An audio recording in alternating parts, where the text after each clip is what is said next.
Assalamualaikum warahmatullahi wabarakatuh.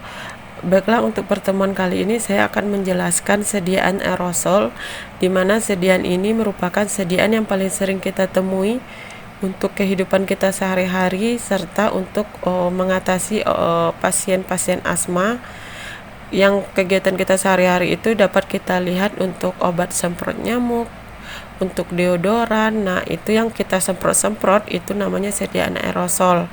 Kemudian kalau yang untuk obat-obatan penyakit itu biasanya contohnya oh, obat-obat MDI, di mana dia merupakan obat yang digunakan untuk pasien-pasien asma. Pengertian aerosol itu adalah sediaan yang mengandung satu atau lebih zat berkhasiat di dalam wadah yang diberikan tekanan, berisi propelan atau campuran propelan yang cukup untuk memancarkan isinya hingga habis. Dapat digunakan untuk obat luar dan obat dalam. Nah, sehingga ini artinya propelan ini adalah suatu zat yang bertugas untuk memberikan tekanan sehingga zat yang berkhasiat di dalam wadah itu bisa keluar sesuai dengan takarannya. Jadi propelan ini merupakan ciri spesifik dari aerosol. Kandungannya memiliki kandungan propelan.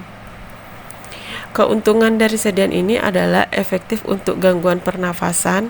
Kenapa? Karena jika dibandingkan dengan mengkonsumsi obat oral, penggunaan obat berbentuk aerosol ini efeknya bisa lebih cepat dibandingkan dengan penggunaan oral yang membutuhkan waktu untuk mencapai efeknya. Sedangkan kalau kita menggunakan aerosol itu untuk orang asma, contohnya ketika dia terdapat serangan asma dan dia menggunakan aerosol, obatnya bentuk sediaan aerosol, itu biasanya efeknya lebih cepat untuk meredakan asmanya. Sehingga sediaan aerosol ini memiliki keuntungan efektif untuk obat gangguan sistem pernafasan, sebagai contoh asma. Kemudian yang kedua, itu mudah digunakan karena sedikit kontak dengan tangan, kita tinggal menekan saja dan menyemprot saja itu, sehingga dia menjadi lebih mudah untuk kita gunakan dan memakai takaran sesuai dengan yang kita kehendaki.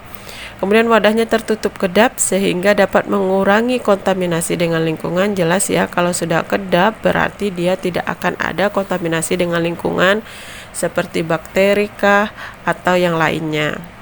Kemudian takarannya bisa dikehendaki, contohnya ini penggunaan obat MDI, ini dimana MDI itu adalah obat aerosol terukur, pemberian yang terukur, dimana di sana nanti kita satu kali semprot itu sudah terukur berapa miligram obat yang sudah masuk ke dalam tubuh kita, sehingga salah satu keuntungannya adalah takaran yang dikehendaki bisa kita ukur sesuai dengan semprotan yang dianjurkan oleh dokter.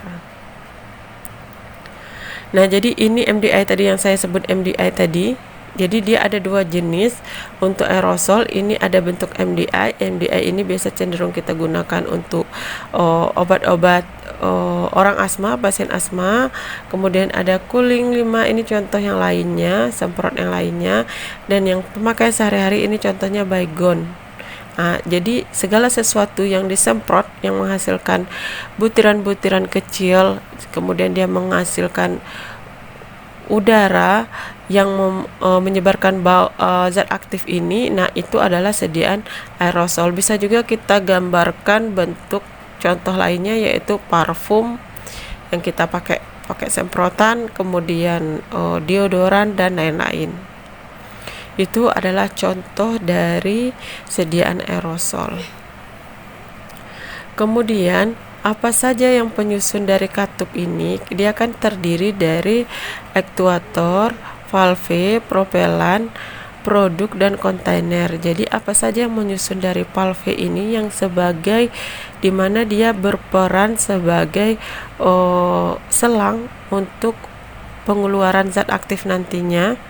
Nah, apa saja komponennya atau katupnya? Itu adalah komponen di dalam katup itu adalah ada katup, ada aktuator, ada propelan, ada kontainer itu wadah, ada konsentrat. Nah, di sini katup itu terbagi menjadi dua, valve itu ada dua, yaitu yang pertama untuk sediaan topikal.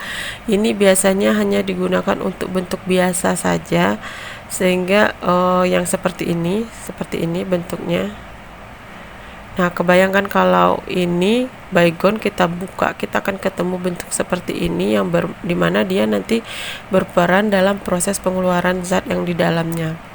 Adapun bagian-bagiannya adalah yang pertama failure or mounting cup. Nah, ini dalam mounting cup, ini bagian bawah sini.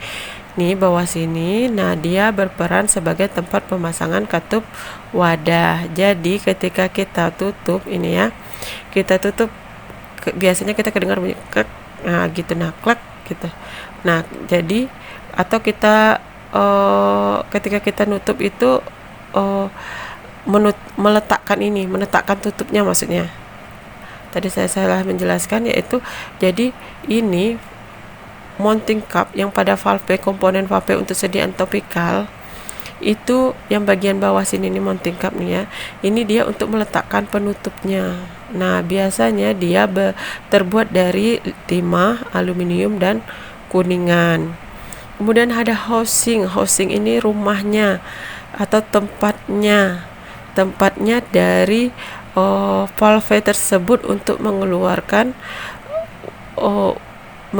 zat aktif yang di dalamnya, di mana dia terbuat dari nilon. Terdapat bukaan tutup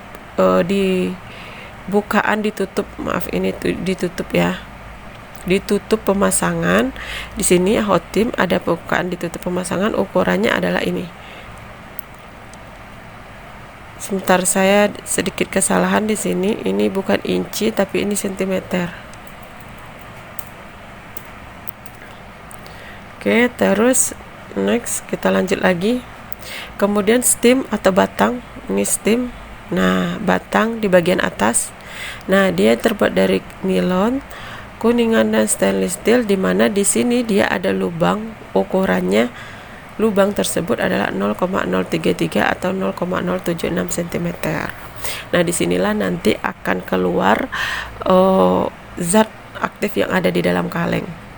Kemudian pembungkus stem atau stem gasket. Nah, ini yang kecil, ini biasanya bentuknya karet. Bentuk karet. Nah, bahan dari karet tersebut adalah bunain atau karet neopren. Hampir semacam kayak karet. Pernah lihat sarung tangan yang berbentuk elastis gitu? Nah, itu hampir sama seperti itu, tapi dia berbentuk lebih tebal karetnya. Kemudian lanjut lagi, bagian berikutnya itu ada spring. Spring ini hampir sama seperti berbentuk spiral. Nah, dia biasanya terbuat dari stainless steel, digunakan untuk menahan dari gasket tadi. Nah, sini kan ada gasket di sini. Nah, jadi biar gasketnya nggak turun, di sini ada masukkan spring. Kemudian deep tube, ini bagian terkecil di dalam sini.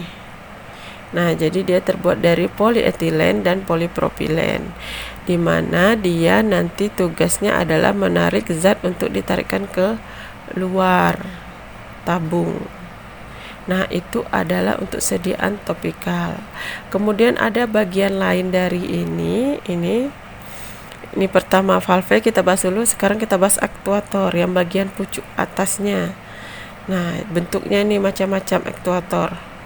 Ini yang sering kita temui, itu biasanya bentuknya seperti ini ya. Seperti ini. Nah, kalau kita gunakan untuk key spray, itu bentuknya seperti ini. Nah, itu juga termasuk aerosol itu.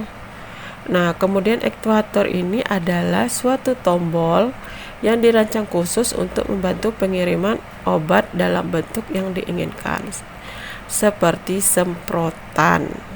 Nah, jadi ada macam-macam bentuknya ya. Itu aktuator namanya. Kemudian katup untuk obat tertentu, ini obat yang digunakan untuk pasien asma yang saya bilang MDI tadi, yang bentuknya seperti ini tadi. Sebentar. Nah, ini ada sedikit perbedaan komponennya dibanding yang di sini. Perbedaannya adalah satu aja, yaitu di sini mengandung metering valve. Artinya di sini ada katup pengukur. Nah, ada metering valve di mana nanti di sini ketika kita 1 kali semprot itu kadarnya biasanya sekitar 50 sampai 150 mg atau lebih kurang 10% dari bahan yang cair yang dapat disalurkan sekaligus. Nah, dari takaran ini nanti kita akan tahu ketika kita terserang asma atau orang lain terserang asma itu berapa kali dia harus menyemprotkan untuk bisa menghilangkan asmanya. Makanya adanya katup pengukur di bagian untuk obat sediaan MDI atau aerosol MDI. Kemudian setelah kita bahas bagian penyemprotnya, sekarang kita bahas wadahnya, wadah dari aerosol. Jadi wadah yang ini dia harus kuat, tahan terhadap tekanan dan tahan terhadap suhu. Dia terbuat dari logam dan dari kaca. Kalau dari logam itu timah, aluminium dan stainless steel, sedangkan dari kaca itu ada yang dilapisi, ada yang tidak dilapisi, bentuknya kaca. Itu biasanya kita temui pada sediaan parfum, dan ada juga kaca yang dilapisi dengan plastik. Itu sering kita temui untuk sediaan-sediaan semprotan seperti semprotan sediaan-sediaan hand sanitizer ya. Itu yang untuk bentuk kaca yang dilapisi dengan plastik. Kemudian formulasi dari aerosol, di mana aerosol ini terdiri dari hanya 2 komponen esensial, yaitu zat aktif dan zat tambahan, di mana ini digunakan untuk melarutkan saja, serta tambahan antioksidan mencegah oksidasi dan surfaktan jika kita membuat sediaannya bentuk suspensi atau emulsi nantinya. Dan propelan. Nah, propelan inilah yang merupakan poin penting dari aerosol, di mana dia nanti akan bertugas mendorong zat utama ini keluar dari wadahnya. Nah, di sini propelan itu adalah zat yang bertanggung jawab dalam memberikan kekuatan untuk mendorong dan mengeluarkan zat di dalam wadah. Ada jenisnya ada 2, yaitu bentuk gas yang dicairkan, yang kedua bentuk gas yang diberi tekanan atau dikompres, diberi tekanan. Nah, itu apa saja contohnya, yaitu kalau untuk oral dan inhalasi itu biasanya digunakan adalah fluorinat hidrokarbon. Nah, biasanya ada namanya propelan 11 dan propelan 12. Kalau dia digunakan untuk sediaan topikal itu hidrokarbon yang digunakan, propan dan butana. Kemudian kalau dia gas, itu biasanya nitrogen dan karbon dioksida. Contohnya yang bisa sebagai propelan, di mana dia nanti bertugas memberikan dorongan untuk mengeluarkan zat aktif. Sehingga kalau sediaan aerosol tanpa propelan biasanya bukan sediaan aerosol. Nah, kemudian di sini sediaan di pasaran yang menggunakan MDI atau methane dose inhaler ini saya contohkan sediaan yang ada di pasaran untuk obat ya. Kalau untuk bukan obat tadi kita contohkan Baygon. Kemudian yang ada semprotannya lagi ada deodoran, ada cat pilot. Yang ini untuk obat. Kalau obat, apa saja obat yang bisa digunakan? Ini biasanya ya pasti obat saluran pernapasan. Sini terlihat adalah Fluticasone digunakan untuk obat asma. Nama sediaannya itu Volvendiscus, Advair, ini kandungannya digunakan untuk asma dan digunakan untuk bronkospasme. Nah, ini adalah sediaan-sediaan yang beredar di pasaran berbentuk MDI. Nah, namun yang paling sering kita jumpai itu biasanya di apotek-apotek yang di sekitaran kita itu Barotek.